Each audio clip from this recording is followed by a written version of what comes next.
Let's start. Uh, Astavakra Samhita. We are in the ninth chapter and we are discussing detachment. So, just a little bit of uh, retrospect from where we had read before. So, this detachment in this chapter, as we all know that Astavakra in the Astavakra Samhita, this idea of detachment has been very much underlined. That is highlighted.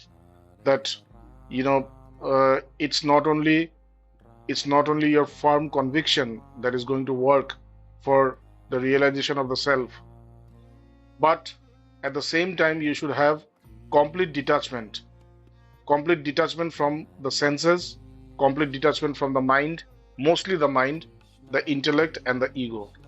So we have been studying detachment. So uh, in the earlier verses it has said that the duties that we perform and the duties that we do not perform. So in both cases we become attached to both, or uh, or the mind, which is a pair of opposites. So though the mind is the pair of opposites, and we know this, that the mind at one point it says something, and at the next moment it will say just the opposite.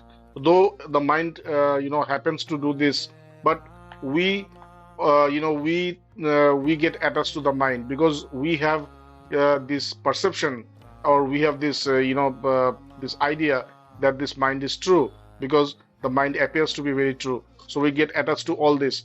So Ashtavakra says that knowing the futility of mind, knowing the falseness of mind, or the falseness of this doing your duties or non-duties, you need to become completely desireless.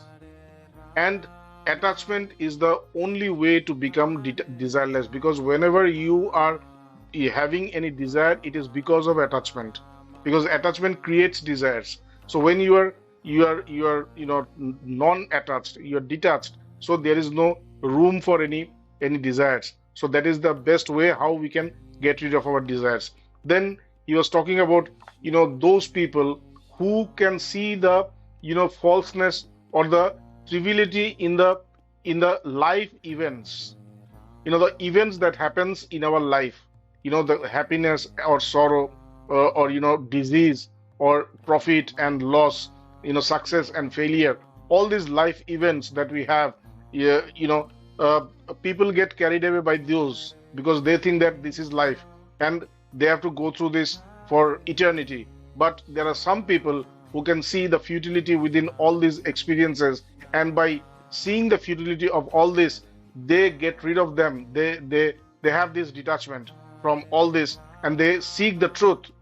And Ashtavakra says these people are really blessed.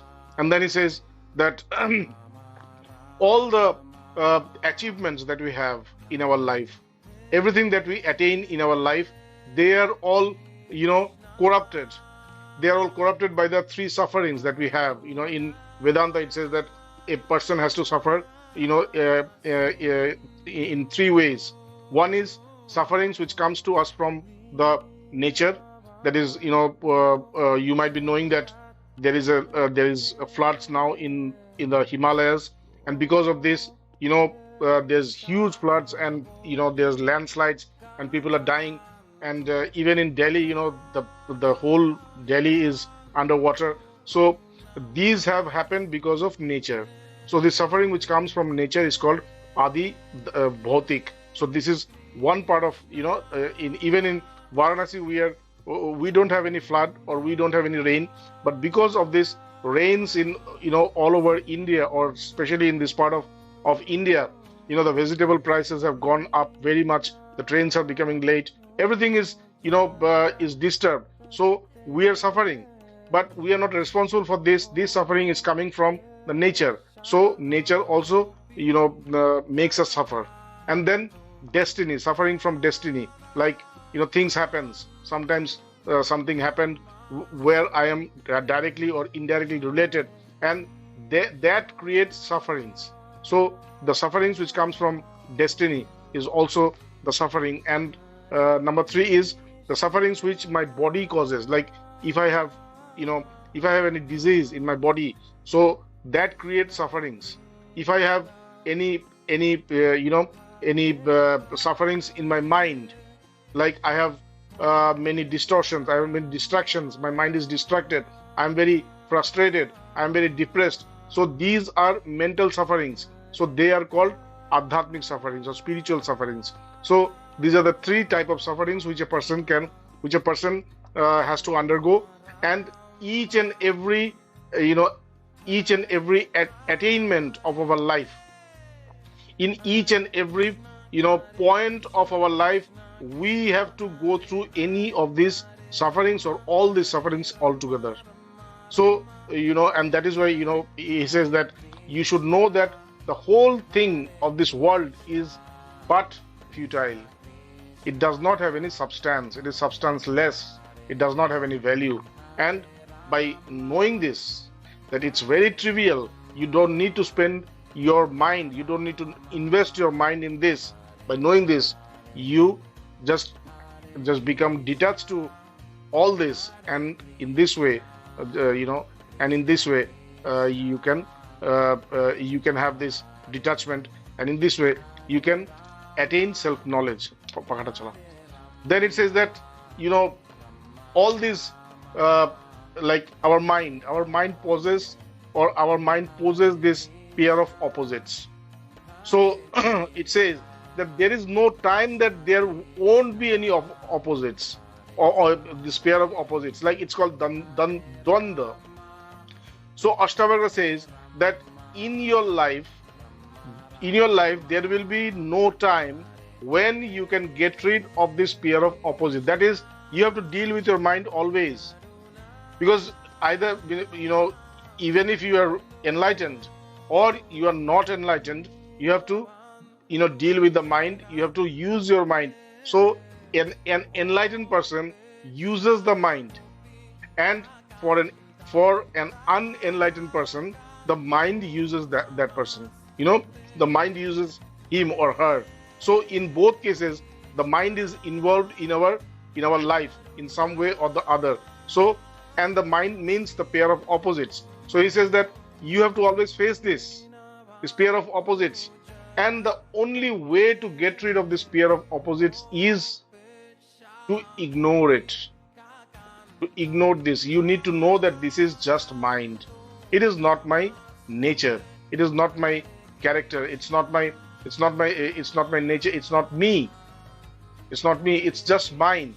And I am not the mind. I am not the mind. I am not the ego or the intellect or anything which is undergoing a change. I am the changeless. So by knowing this, by knowing this, you need to ignore it, and you have to open yourself as if you have to open yourself in such a way that whatever comes your way, you can accept it with grace. The moment you can accept it with grace, with whatever comes, that is the only way by which you can get rid of this pair of opposites. And once you can get rid of this pair of opposites, then you reach that oneness. You reach that one where there is no opposite. There's only one. You reach that one. You reach that Atman. You become enlightened. So these were the things that we had discussed earlier. So from now we are going to the 6th verse. And it says, Kritva murti parigyanam chaitanyasya nakim guru nirveda samata yukta yas tarati sangsrite. It says a person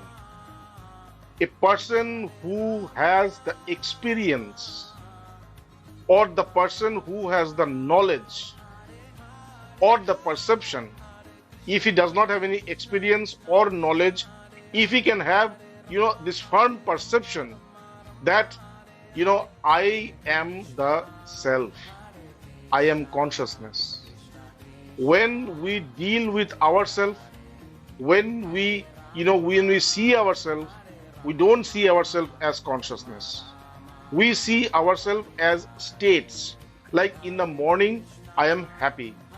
If I have a very good sleep, I am happy. So at that time, I associate myself with that state of mind, Then in the evening, in the evening, something happens and I become very angry. So at that time, I associate myself with that anger. I cannot separate myself. I cannot say that I am not anger. I become angry. Anger takes over me. So I lose that, perception that I am the self. So in every aspect of our life, in every aspect of our life, in every events of our life, in every conditions and states of our life, if we can always have this firm conviction that I am the self, or the better is that if you can have this realization, this experience that yes, I am the self. So whatever is happening, around me is not me. It does not affect me. I am always beyond. I'm always beyond this. I don't have any relation whatsoever with anything which I see, hear, taste, smell, or touch. So I'm beyond everything.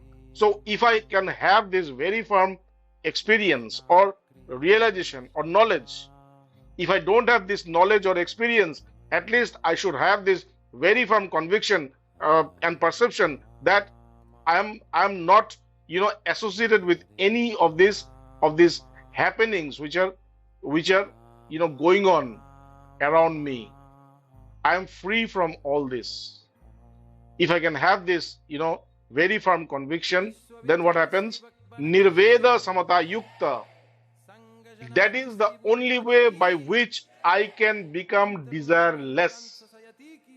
Nirveda means when you get rid of all your desires. Because if you don't associate yourself with everything that is happening around you, that means you are not associating or you are not connecting with the mind. Because everything which is happening around you is only the mind. You don't see the mind, but the subtle cause or the cause of all the events, life events, is the mind. Everything is happening within, and that is getting projected outside. We see it outside, but the cause is within. So if I can if I can figure out that this is what is happening, that the mind is creating all this, the mind is getting distracted, the mind is getting it is getting modified. There is a change which is happening within the mind, but I have no connection with the mind because I am the self. I am pure consciousness.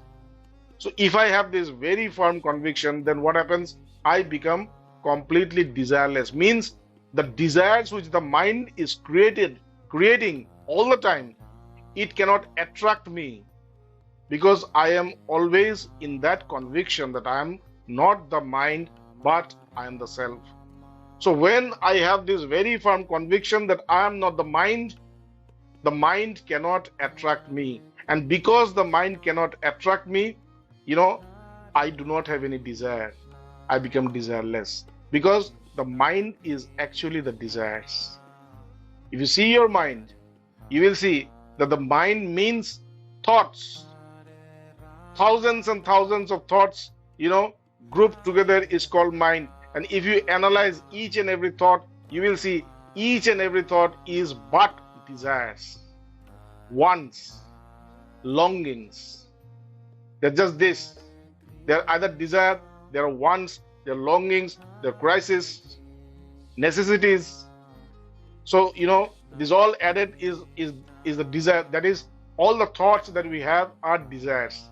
So if we don't get associated with the mind, we don't get associated with the desire, and thus we become desireless. So it says that a person who has this very firm perception, conviction, or realization that I am the pure consciousness, he is desireless.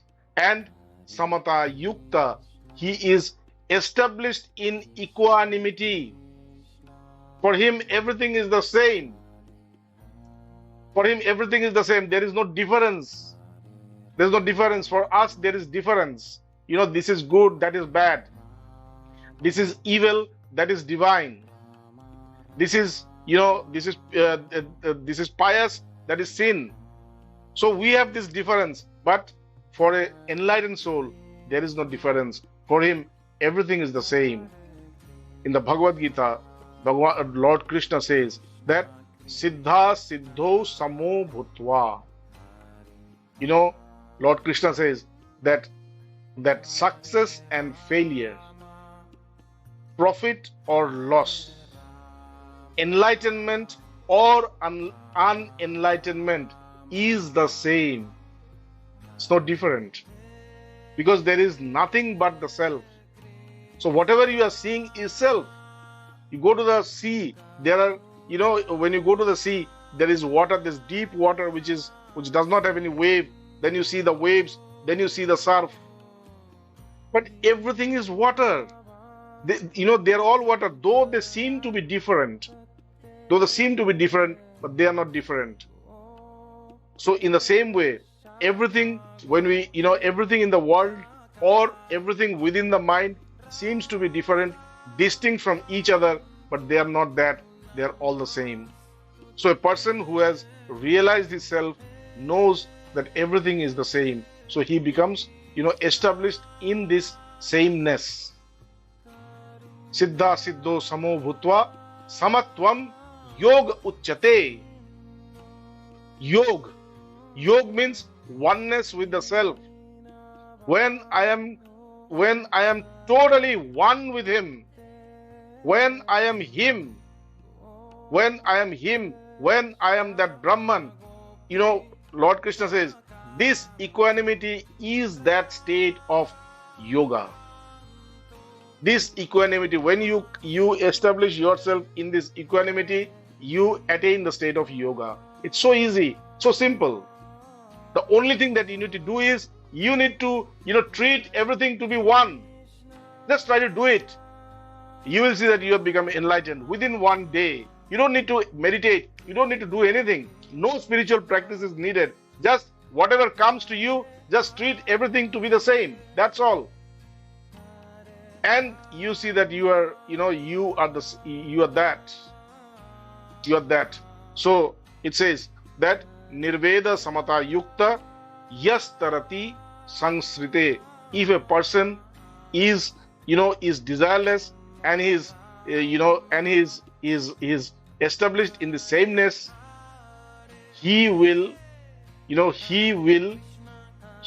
go beyond this realm of birth, death and rebirth.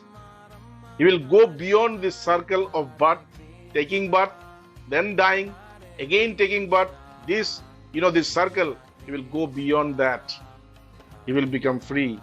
And this person is actually the guru. So Astavakra says, don't you think that a person who has realized himself to be, pure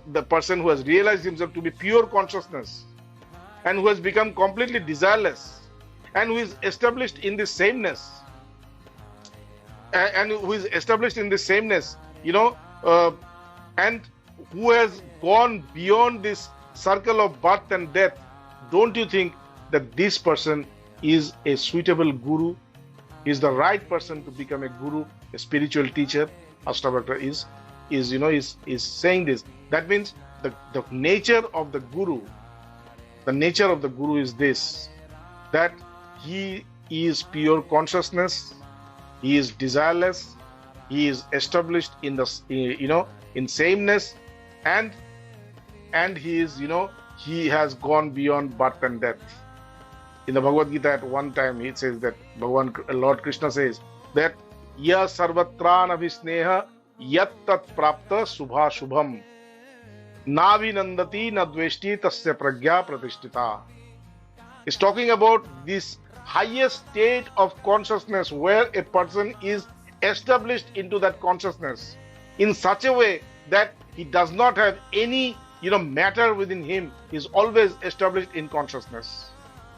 So Lord Krishna is saying that who are this person? Ya sarvatrana visneha yat tat prapya subhashubham. Means when we work, when we go to this world, when we do our job, we see that we have two results. One is good and the other is bad. One is success and another is failure. One is good for us, one is not good for us. Both, these both are the results, and you cannot get rid of them. You cannot say that I don't need loss. Even if you don't need loss, you have to experience loss. You have to experience loss. So this too is going to come. So he says that ya sarvatrana visneha yat tat prapya subhashubham. A person who is not at all associated by any way, emotionally, psychologically, spiritually, physically, mentally, who is not at all associated with all these life events of success and failure, profit and loss, good and bad, okay, who is not at all associated with this, because for him everything is the same. Navi nandati nadveshti. He does not need anything. He does not long for anything. He does not desire anything. And if something comes to him, he does not reject it. I don't have any desire. I don't have any desire. But if something comes to me, I'm rejecting it. This is not knowledge. This is not knowledge. For me, it should be that I have no acceptance, I have no rejection. So a person who is like this, that he does not have any acceptance, he does not have any desires, he does not have any longing that I need this, I need this. He does not have any longing. And if something comes to him, he does not reject it. He accepts that. Okay. So navi nandati nadveshti. If you see somebody like this, tasya pragya pratishtita. This person is completely established in knowledge. Is completely established in knowledge. So this is what he says here, that a person who has realized himself as pure consciousness, who is desireless and who is established in sameness, and who has gone beyond birth and death, this is the person who is the guru, who is the spiritual master. Then we go to the next one. It says, Pashya bhuta vikarastvam bhuta matran yatharthata. It says all these modifications that is happening in front of me, though I say that I am not that, I am the immutable self, I don't transform, I don't change, I am the changeless consciousness. Though I say this, but I always see changes in front of me. I always, experience changes in front of me. So when I am experiencing changes in front of me, how can I not change? And when I see my mind, it is also changing. My body is changing. My body is changing every moment. My mind is changing every moment. I cannot guarantee what is the thought which is going to come to me after 5 minutes. Nobody can guarantee this, that after 5 minutes, I am going to think this. I'm going to think this, or I'm going to think that. No, we don't know what is going to come next moment. So we are always subjected into this environment of change. But a person who knows that all these changes are happening in the physical plane, in the physical plane, in the nature, in the basic elements. Like, what are the basic elements? The basic elements are this, these 5 basic elements, like fire, water, fire, water, air, then soil and sky or space, mind, intellect and ego. So these are the 8 elements, which is nature, which is called nature. So a person who knows that it is the nature which changes, not me. In the Bhagavad Gita, Lord Krishna says, he is giving a detailed account of that which is always changing. We always see things are changing, but what is exactly changing? What is exactly changing, which we experience in the external world or the internal world? What is that which changes? Because I don't change. I am the changeless. I am the changeless consciousness. So what is the change? What is that which changes? So Lord Krishna says, Mahabhuta ahankara buddhir avyakta evacha. Mahabhuta means these 5 elements. Like we have said, soil, water, earth, fire, and space. Then ahankara. Ahankara means ego. Buddhi, intellect. And avyakta. Avyakta means, the mind stuff. It did not directly talk about mind, because when we talk about mind, we actually have this, finished product, like the thoughts. We say that mind is a group of thoughts, but we do not know the place from where these thoughts are created. We just see the thoughts, but we do not know from where the thought is coming, where it is created, where it is produced, where is the factory from where all these, thousands and thousands of thoughts are coming. We don't know. We just see the end product, that is the thought. So the end, the place where the thoughts are, are produced is called chitta or mind stuff. Because we can see the mind, but we cannot see that place or that, that space where the mind is created. Where the mind is created. That is why this mind stuff is also called unmanifested. Avyakta. That is, it does not get manifested. So here, when it talks, Mahabhuta ahankara buddhir avyakta evacha. Buddhir avyakta. Avyakta here means the place from where the mind is created. It is actually talking about the mind. So actually talking about the mind. And then Indriyani dashaikam cha. We have 10 senses. 5 are the sense of perception, and 5 are the sense of action. One is called Gyanendriya and the other is called Karmendriya. What are the sense of perception? We all know that it is eyes, nose, ears, tongue, and skin. These are the 5 senses of perception. With these 5, we perceive this world.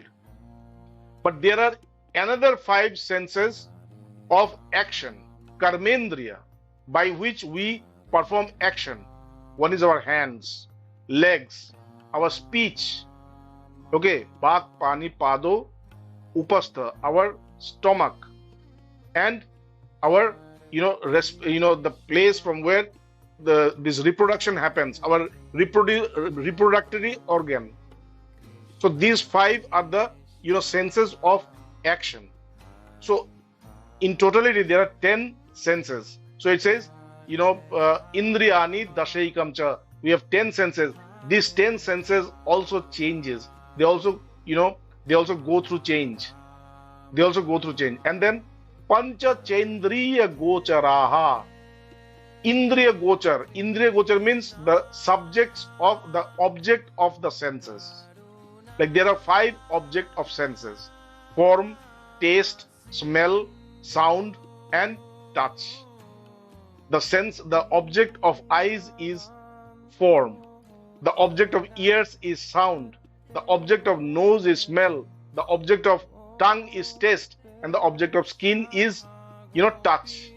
So these 5 are the, are the objects of senses. So these objects of senses also undergo changes. So Mahabhuta ahankara buddhir avyakta evacha indriyani dashaikam cha pancha chendriya gocharaha.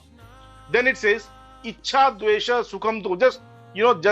Just see, you can also compare with yourself. Is it true or not? What Lord Krishna is saying, is it true or not? Then it says ichha dvesha sukham dukham sanghatas chetana dhriti. It says ichha. Ichha means longing, desires. They also change every time. We have a desire. We have a desire and we run after that desire. And once we run after that desire, we see that the desires have changed shape. It has changed the goalpost. And then we find ourselves running after, running towards another goalpost.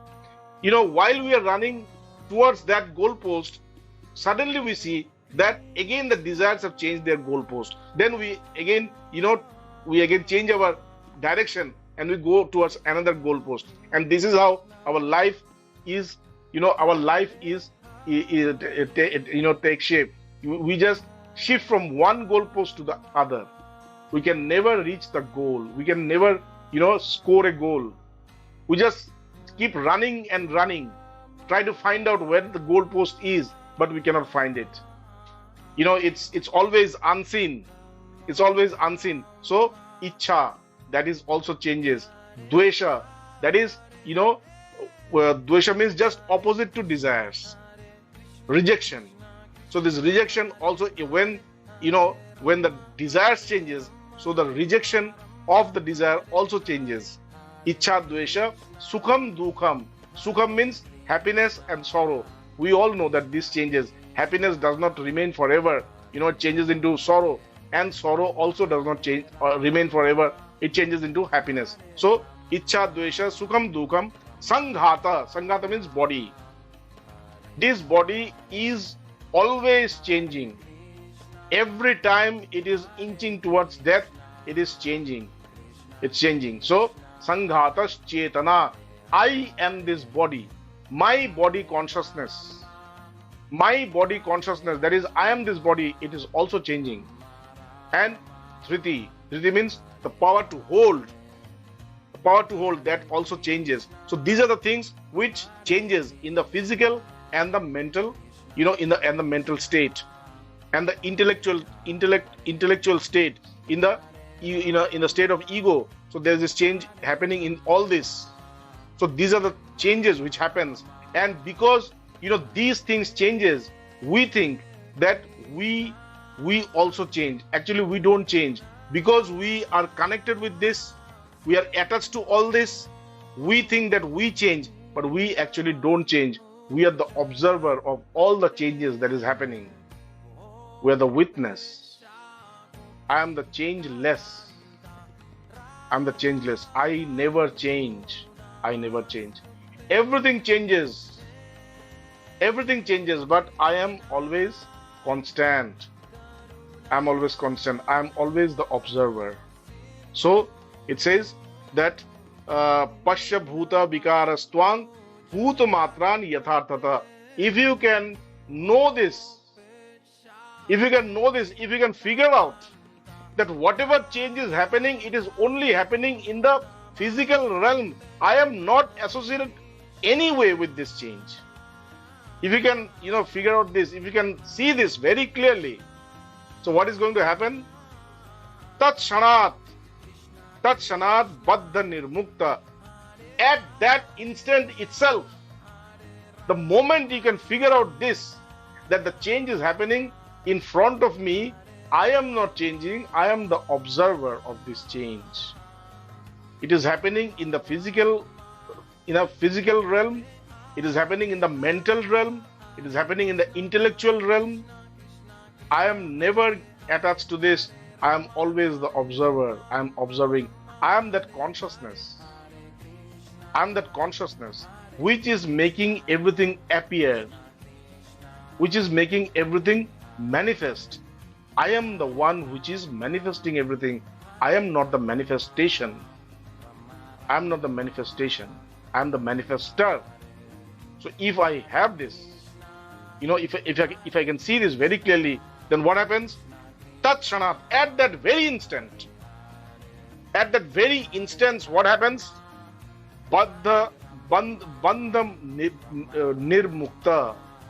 At that very instant, you are going to free yourself.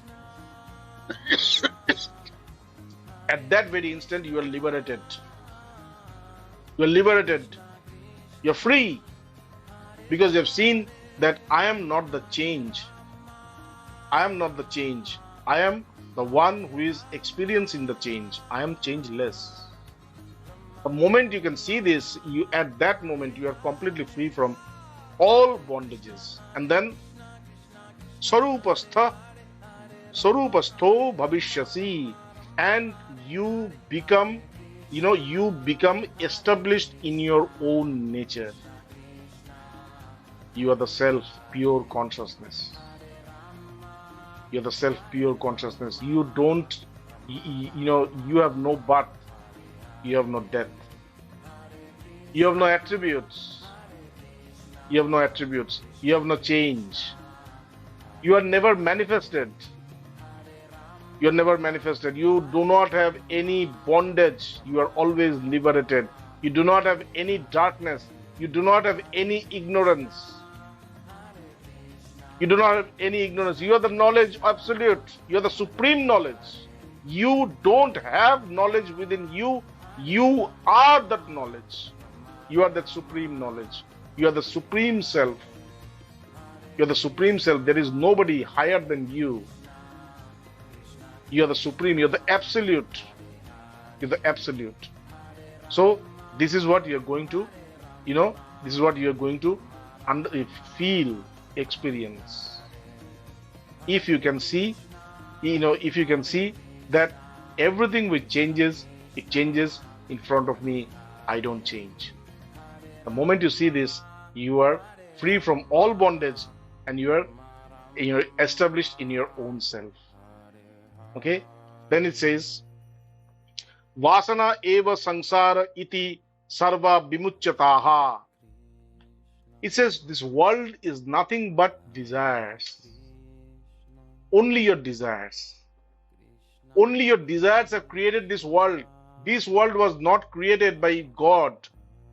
This world is created by you, your desires. Whatever it is today is because of your desires. If it is good, that is because of your desire. If it is bad, that is also because of your desire. Swami Vivekananda said, I am my immoderate past. Nobody but me to blame. Whatever I was in the past, whatever I did in my past, whatever I thought in my past, that is what I am in the present. If somebody has to be blamed, it is me. There's nobody else to be blamed.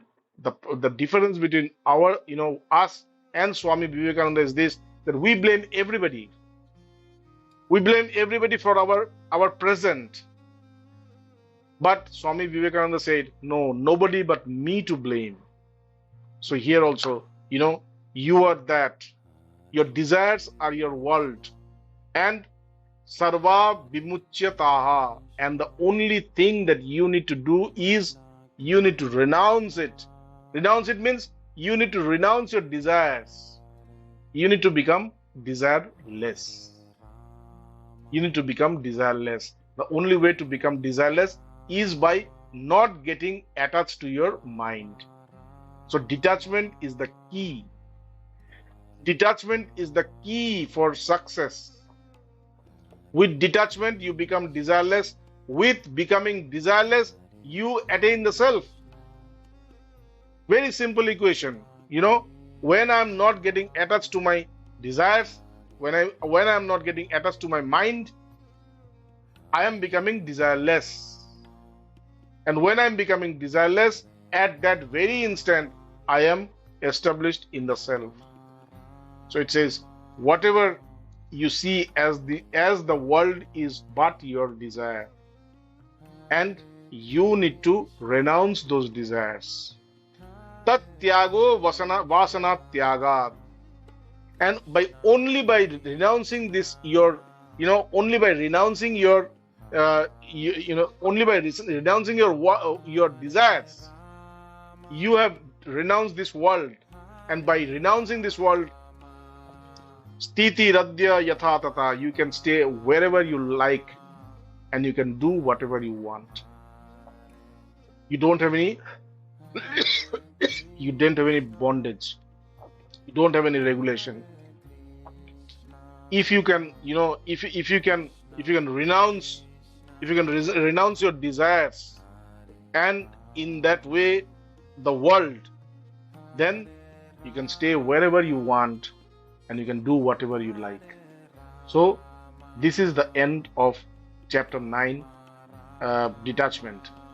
So I hope that it helped you, and from our next session, we are going to study chapter 10, that is quietude.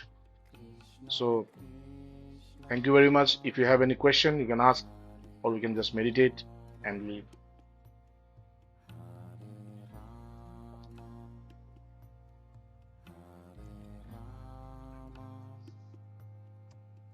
Swamiji, Yeah, I was wondering, at this time I had the choice to go to the class or to prepare a dinner. So where does the choice maker sit?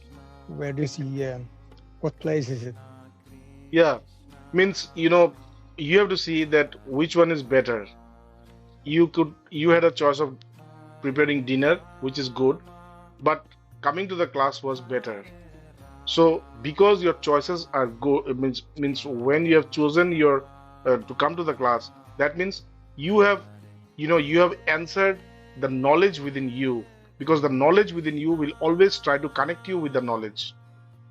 So this this desire of yours to come to the class actually connected you with the knowledge, and this is what is going beyond the pair of opposites. When you see that each and every events of your life are getting connected with the knowledge in some way or the other, you have to understand, or you have to know that you are in the right track. You are guided by that knowledge, and when you are guided by that knowledge, you will reach the knowledge. And when you reach the knowledge, you will see that the work that you have left, that is, you have not prepared dinner, it can wait, and nothing is going to happen. There will be no damage done. You will see everything is taken care of. Everything is taken care of. The only thing is that you need to be very assured of this, that this is my path. This is my path. This is where I need to go. And you will see that everything will be taken care of. Thank you. Thank you, Swamiji. Thank you, Swamiji. Thank you. So, Thank you. so let's meditate. Yes.